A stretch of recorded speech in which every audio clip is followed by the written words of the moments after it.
So we're 4 days away from the World Economic Forum's annual meeting in Davos, and the WEF, in anticipation, have given us this helpful little doomsday clock that's ticking down. So it's only till Monday when evil Uncle Klaus decides to descend down your chimney and expropriate all your property. Oh no, wait, action. We should have a T- behind the... Just a blaring red sound like three. You know when you get a tactical nuke in Modern Warfare 2 and the entire screen goes orange? That, yeah. So, and it should be red. Yeah. Uncle Klaus's Moab's going to come along. Turns out, though, that's a conspiracy theory. So we've been fact-checked by the World Economic Forum, and we only want to, at the Lotus Eaters, put out accurate information, not misinformation. So let's go straight to the source. So what is Davos? Here's everything you need to know about this year's World Economic Forum meeting. Davos in Switzerland is the highest town in Europe, but ever since the World Economic Forum brought its annual meeting to the Alpine town, the name resonates with solving the biggest issues facing our world. You mean of highest altitude, or that people there are smoking and they get very high? You'd have to come up with some of their policies, I would assume so. Davos has nevertheless weathered criticism as a gathering of elites in recent years. The forum has been targeted by disinformation campaigns. Now, as you can see with that paragraph, it's blue, so that means there's a hyperlink. So I wondered what exact disinformation campaigns they'd be talking about, because the rest of this article is just sort of fluff about the history of Davos, the role they've played in making peace treaties, and the gender equity report they're going to present this year. It's a load of nonsense, right? Completely disinteresting. But the really interesting part is clicking on that hyperlink, and we've gone to the next article, which is how Own Nothing and Be Happy sparked a misinformation campaign that targeted the World Economic Forum. From the Globe and Mail. You will own nothing and you will be happy is apparently misinformation. It's conspiracy theory. Let's read how. The guy that wrote this is Adrian Monk, who is the managing director of the World Economic Forum. Thank you, Mouth of Sauron, for telling us that there's nothing to fear from the giant eye. We will not invade you anytime soon. Morgoth is a perfectly peaceful place. Own nothing and be happy. You may have heard the phrase. It started life as a screenshot culled from the internet by an anonymous anti-Semitic account on the image board 4chan. Own nothing, be happy, the Jew World Order 2030, said the post, which went viral among extremists. That's very disingenuous framing, because we know that's not where it originated. We're going to look at where it originated in a moment. We'll just keep reading this article for the time being, but don't be gaslit into thinking that some 4chan autist came up with the term. It was the WEF themselves. How did a years-old headline turn into a meme for the far right and a slogan picked up by mainstream conservative politicians? Right, okay, so it isn't just a meme. It's not just didn't start out as a screenshot. What did they screenshot? It was a headline in the first place. Interesting. I wonder who wrote that headline. The story begins in 2016 with the publication of an opinion piece on the World Economic Forum's agenda website by Danish MP Ida Auken under the headline, Welcome to 2030, I own nothing, I have no privacy, and life has never been better. Right, it's not a conspiracy theory then. You bloody wrote it. Thank you.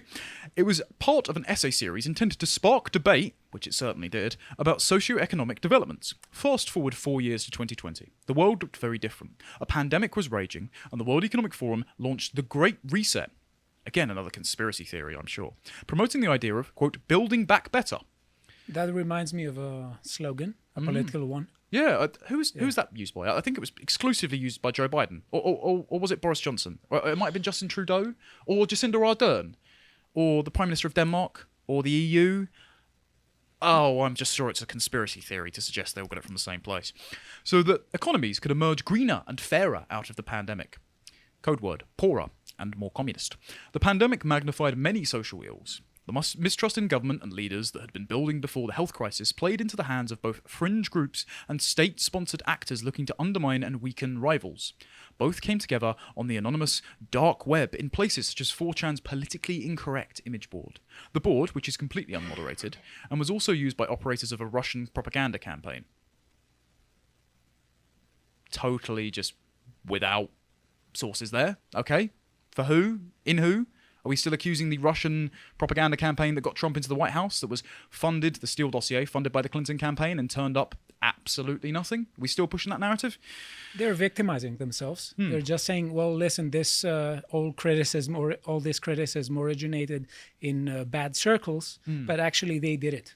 Yeah, and it's just so convenient as well that it happens to have originated from the exact evil people of the present, the Russians who are invading Ukraine, and Ukrainians are perfectly above reproach, the Ukrainian government rather, not the Ukrainian people. It's not like Ukraine has just formally partnered with BlackRock to make sure all of its war loans are secured by the World Economic Forum's partner, and that BlackRock CEO sits on the WEF board. No perverse interest there whatsoever, I am sure.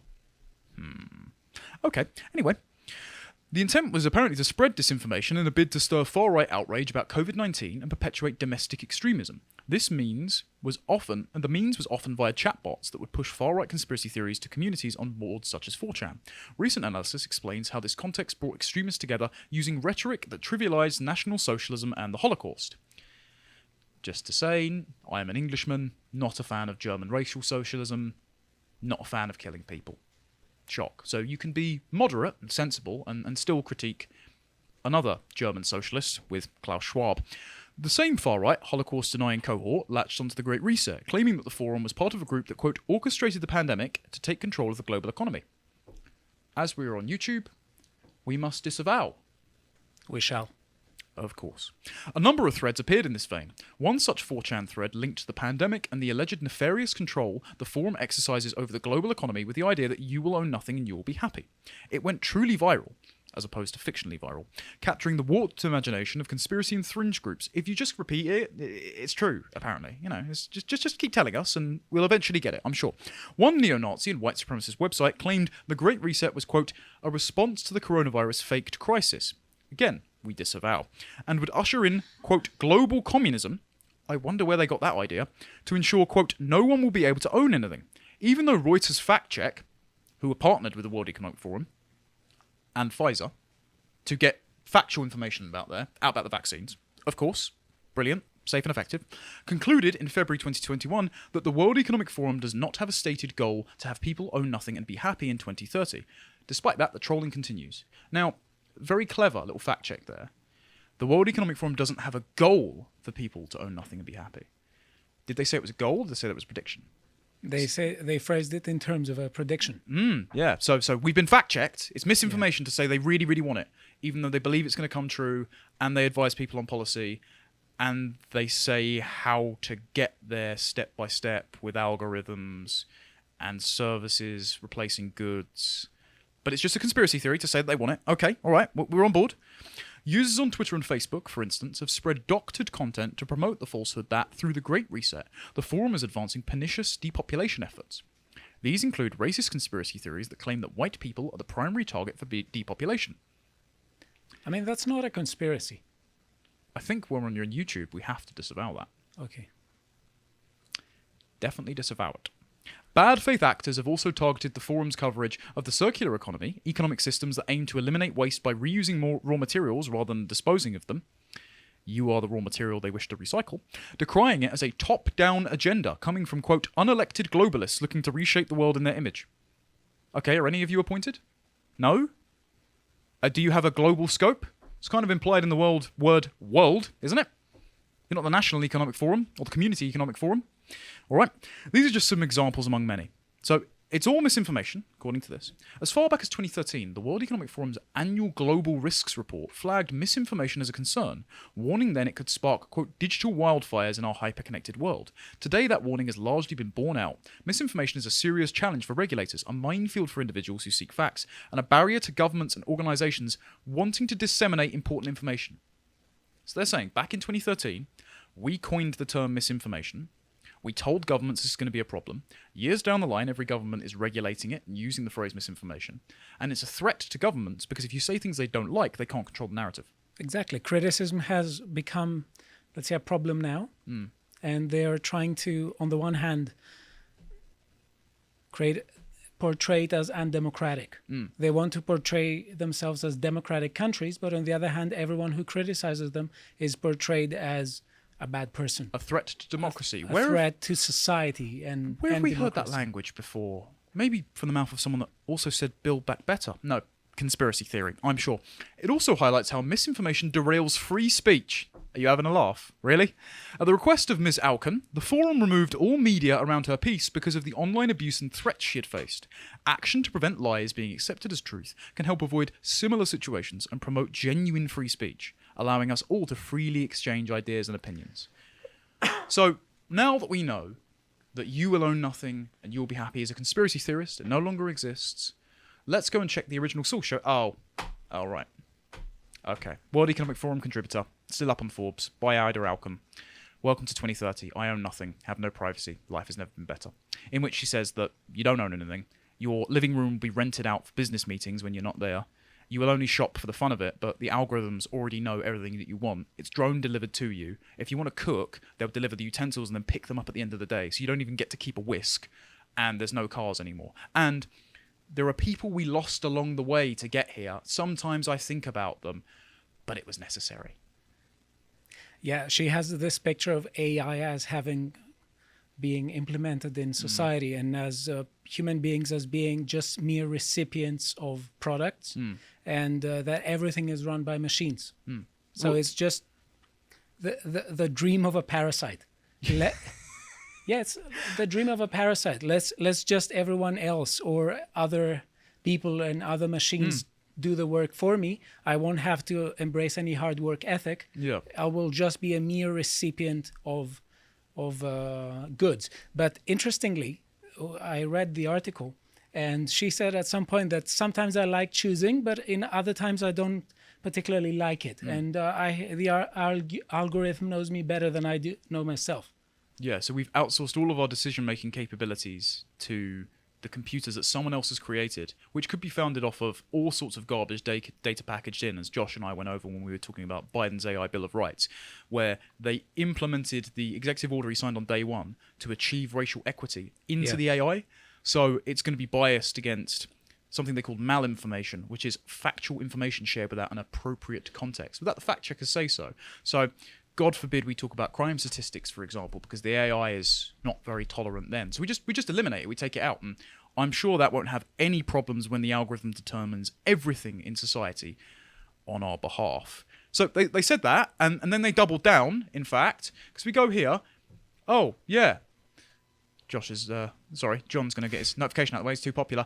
They put it in a predictions for 2030 video. So you made a video out of it, which they then took down because they got so much flack. But number one prediction, you will own nothing, you'll be happy.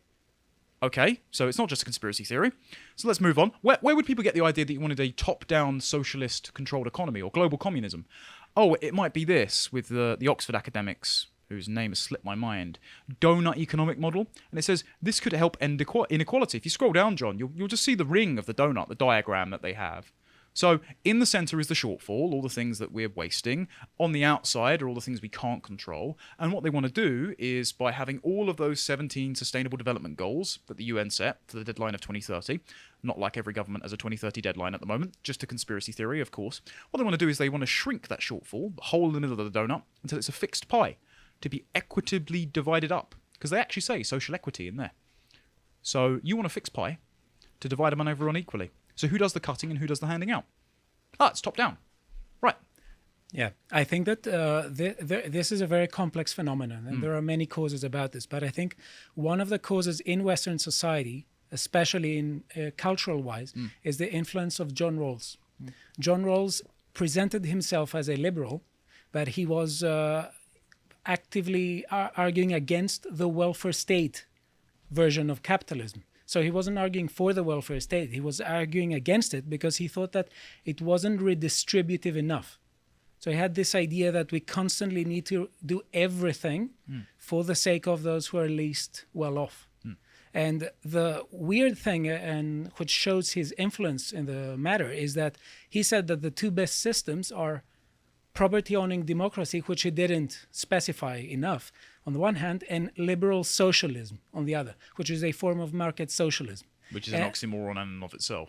Yes, but I think that this is the kind of social democratic vision that people have, that let us accept classless society as being the goal towards which we want society to move towards, and but not with a revolution. Let us do it with other means. Yeah. It's the softly catchy monkey version of taking all of your property and making you miserable. Own nothing and be happy is precisely the idea that, if we reject private property, there won't be any fuss between people and people will be happy. Yeah, and the algorithmic determination of everything, which means that we are permanently satiated with material goods, is the end of history utopia that the communists envision. Sort of static way of existing will be permanently satiated forever. That's why, I don't know if it was Paul Krugman, but I remember there was a New York Times article that was unironically called Fully Automated Luxury Communism, and it envisioned like Star Trek levels of material abundance algorithmically determined to all of us, so we can just be fat people in Wally chairs floating and consuming forever. It sounds like Paul Krugman, because I think after he got his Nobel in economics, he felt entitled to comment about everything. Like gardening, cooking, how to mow the lawn. Yeah, he also appeased China at one point. Really upstanding guy, just like Klaus Schwab, who said, and Justin Trudeau, Canada, the most penetrated cabinet, according to Klaus Schwab, both said they admire the way the Chinese model works because they get things done quickly, despite all the dead protesters, of course. Now, I'm glad you brought up Marxism specifically, because it seems like the World Economic Forum agree with you. It's not just a conspiracy theory, because we have this next article from a while ago, I think it was 2016. Does capitalism need some Marxism to survive the fourth industrial revolution? This is on the World Economic Forum's website. So, bugger. Not conspiracy theory then. The concluding paragraph is, hence the cross-pollination of ideas between capitalism and Marxism is worthy of serious discourse. A future characterized by mass unemployment, gross inequality, and unrest demands it. And what I think they've done in buying into the Rawlsian conception of justice and Marx's conception of capitalism is they've, rather than gone through the revolution, they've gone the vanguardist approach of where from the top they're going to shepherd society from the free exchange of goods and services, which is our right, inalienably, to work and trade as individuals, to Marx's conception of capitalism, which is a few people manipulating markets in order to extract wealth by money printing, by consolidating wealth themselves, by sharing among themselves with a social credit system like ESGs, so that they create and consolidate all the wealth in their hands. And when they have the control, then they just transition into socialism overnight. It's almost like a great reset. This is what we are fed. Yes. Yeah, because it's no classless society. It's a state that won't wither away. Well, this is the point that Mikhail Buchanan once made about the dictatorship of the proletariat. If the proletariat, as a class, because they aren't corrupted by property, as Marx and Engels said, are innately virtuous, why, if they took over society and made a dictatorship, would you need to dismantle the dictatorship to make it utopia? Aren't we just being governed by all of the good proletariat? So, therefore, either it's a dictatorship over the proletariat, and therefore it's immoral, or it's a good totalitarian government that we all have to abide by forever and ever. And that's how they see themselves. They see themselves as super virtuous. They're doing the right thing, guys. Don't worry, you'll own nothing and you'll be happy. This shows a really schizoid approach to power. On the one hand, they say that they don't like power. It's inherently corrupting. And we need the very virtuous people who are going to be like Frodo in the Ring. Yes. Yeah, exactly. Yeah. That Frodo is going to throw the ring to Mordor. But I think that Lord Acton said that power corrupts and absolute power corrupts. Absolutely. Yeah. And Klaus Schwab does... it's not a ring that we just throw it and get done with it. Yeah, Klaus Schwab also does look like Gothmog, the weird orc that leads the assault on Osgiliath, and then Minas Tirith as well, the big puffy face. So does Greta Thunberg, funnily enough. Anyway, moving on. So, where would we get the idea they wanted population control? Where would that conspiracy theory go on, right? So, they did a fact check to Elon Musk and Wall Street Silver. So, if we scroll up, please, Wall Street Silver tweeted out the World Economic Forum's depopulation agenda. Quote, all problems would go away if population went back to where it was 500 years ago. And they're referencing Jane Goodall, the primatologist who was at the World Economic Forum a couple of years ago. Let's just listen to the clip, shall we? We cannot hide away from human population growth because, it underlies so many of the other problems. All these things we talk about wouldn't be a problem if there was the size of population that there was 500 years ago. Okay. So where are all those people going to go that have come about in the last 500 years? Interesting question. You first, love. You look like you're on death's door. So then Elon Musk replied to this, saying, this is the philosophy of the death of humanity. Fact check, true. It's misanthropic. And the World Economic Forum's Twitter account replied to Elon Musk saying, you might want to read this before reacting to something that's been circulated widely by pandemic conspiracy theorists. How interesting is that framing, again, of the fact check? It's very disingenuous. Because if we go to the PolitiFact article, it says, Jane Goodall's comment about population growth at the World Economic Forum show COVID-19 pandemic was planned. And that says, pants on fire, fact check untrue. Where did anyone in the original video or the tweets say that Jane Goodall had accused or betrayed the true agenda behind the World Economic Forum as creating COVID to depopulate the planet. She didn't, because they didn't. Remember YouTube? We aren't saying that. It's conspiracy theory.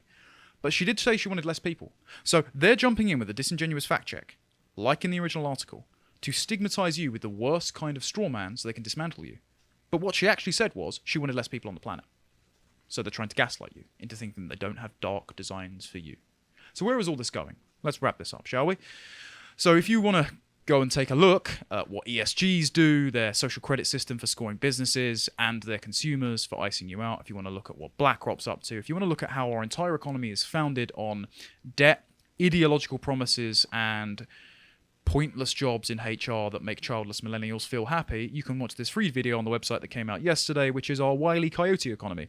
The analogy is basically that we, at the moment, are like when Wile Coyote runs off the cliff and the roadrunner's going like this, and then he doesn't realise that he needs to fall down until he looks down, because most people have not noticed there's going to be a great collapse yet. And I think they're right. There is going to be a great reset, but we need to wield it to our own advantage.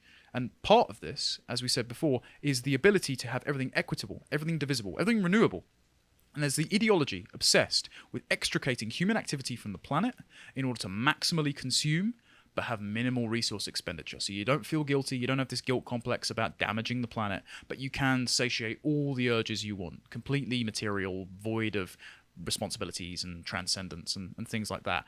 And their favorite pop anthropologist, terrible historian, Yuval Noah Harari, has said that human beings are going to need to learn to walk again because of how long we spent time plugged into the metaverse. Now, just to round off on the idea that the World Economic Forum are global communists, or they want to depopulate everything, or they want to take your property, Yuval Noah Harari said in 2020 in his opening speech at the WEF that there is no shortage for candidates for the new digital Stalinist. And he's saying we're going to spend so much time plugged into that matrix that we're going to forget to learn how to walk. So I wouldn't be gaslit if I were you when the agenda comes up this week. You're going to see a lot of articles coming out pretending that they're going to be benign. Don't be tricked into being subdued as some sort of materially satiated, infantilized adult. Push back, they are the enemy, and we'll keep the updates coming as their conference goes on. If you appreciated that segment from the podcast The Lotus Eaters, you can go to lotuseaters.com to get access to all the premium content we have on the site, such as the Epoch series that Bo does, this one on Tiberius Caesar Augustus. If you'd like to find out what else we're putting out, you can follow us on Getter at lotuseaters_com on Getter. Thank you and goodbye.